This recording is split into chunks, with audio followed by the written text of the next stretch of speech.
After all that sporting action, it's time to start thinking about good food again.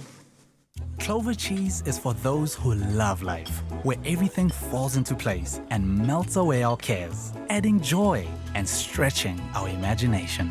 Elite quality, elite taste, elite texture. Made with love by Clover. We are in the kitchen this morning and it's time to transform your leftover Sunday course into a legendary beef and veg cheese bake. Now, it's got all the elements for another filling family meal with the elite taste of Clover cheese. You're sure to have an instant crowd pleaser on hand. Jenny Morris is here, and my first question I had for her is, do you eat oorgestande kos? You know, my darling, that for me is the best. I love a tomato, a cabbage bread. Cabbage is the absolute best, and curried potatoes from the night before. Love it. So my family doesn't usually eat leftover food. They like doing something like this, where they spice it up again. They don't like to eat the same food. Oh, the same food. Same food. So they'll eat, you know, chicken that was left over from last night. Yes. But if they can, you know, reconstruct it into making a new dish for the next night. And you can. That's a favourite. There's just so many exciting things you can do. If you have a look here, we've got Sunday roast. We've got the leftover roast beef, which is delicious. You could actually just take that pulled beef and whack it onto a sami. But you can make it go a lot further.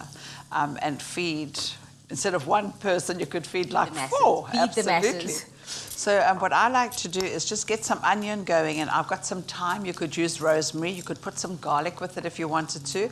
I'm going to just put a little bit of salt into there and some black pepper, and just let those flavors come together nicely. And I haven't added garlic because there's a lot of garlic in the leftovers. You know, because we've roasted the veggies with leftovers and things like that.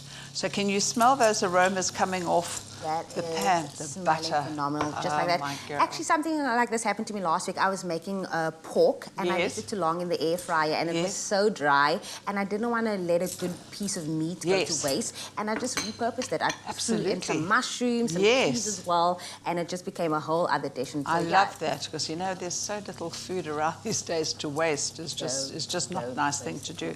So have a look here, Jamie. So the butter now, it's all coating the beef nicely, and I've got ordinary cream and I've got sour cream. Ooh. So you've got these two. Naughty. Yeah, well, darling, it's naughty and it's nice. We love that. So we get our cream in there and we get it reducing beautifully.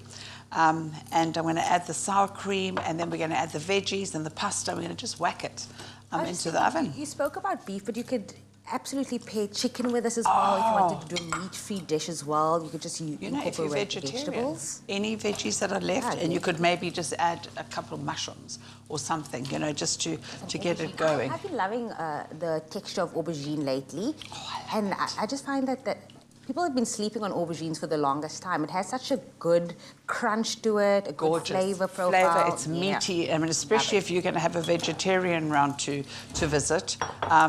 What do they give them?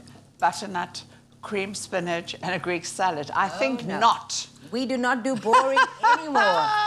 Life is just too short. So what we do here is we just let it cook out nicely and let all the flavors come together, Would you pre-cook your vegetables, or can you just pop it all in? Okay. No. You would need to pre-cook these a little bit, and I'll tell you why. By the time that pasta and cream start bubbling up with the cheese... You want that to be done. You want that to be nice. If you pass me the cheese, Jamie, I want to put half of it in here, and the other half we're going to whack over the top. Of course, you know, we are using the Clover Elite cheese. It is perfectly crafted due to the 5-step crafting process to bring you cheese that is superior in quality, taste, and texture, which we all love so much. Now, you can use any of your favorite Clover Elite cheeses variants on this recipe. You can do the same recipe, like I said, with leftover chicken instead, or if you want to do a meat-free version, you can do that as well. And then you just hoy the cheeses on the top. Is the cheese going in top or a little bit? Oh, darling, I'm greedy. I want it inside and on top. It is the layers for me. Yes.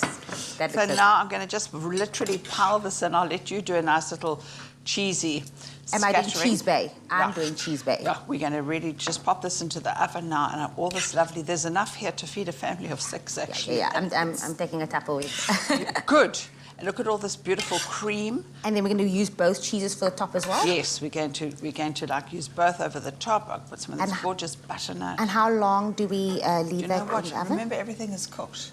So basically you want to just Just melt that the golden. cheese and cook it through about 10 minutes in the oven. Now don't be mean with the cheese, baby. Just pile it on. I am Cheese Bae for this MondayExpressoShow.com. If you missed out on any of these steps that Jenny Morris has taken you through, here is a quick recap. I'm just going to go. Go, girl.